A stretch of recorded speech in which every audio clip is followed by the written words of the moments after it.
កូនស្រីច្បងរបស់ខ្ញុំគាត់ដឹងថាខ្ញុំធ្វើការនៅនេះគាត់ទៅអួតប្រាប់មិត្តភ័ក្តិគាត់នៅក្នុងថ្នាក់ថាអូខេខ្ញុំមានប៉ានៅធ្វើការនៅកោការកាឡាគាត់ពិតជារីករាយណាស់ហើយរំភើបមែនតើ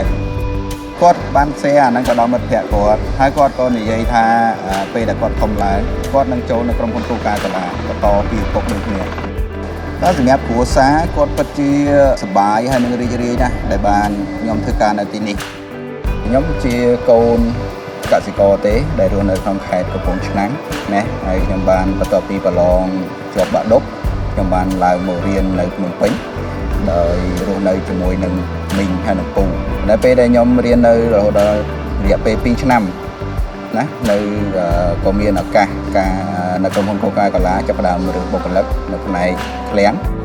ខ្ញុំរៀនផ្នែក IT ទោះបីខ្ញុំចូលធ្វើការនៅផ្នែកឃ្លាំងវាអត់ពាក់ព័ន្ធទេមែនសម័យនោះវា10ឆ្នាំមុននោះមានន័យថាធ្វើម៉េចឲ្យតបានការងារធ្វើសិនណាបាទចឹងធ្វើអីក៏ធ្វើដែរ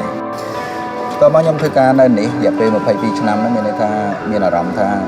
សប្បាយហើយនឹងរីករាយហើយក៏រំភើបដែរជាមួយនឹងក្រុមការងាររបស់យើង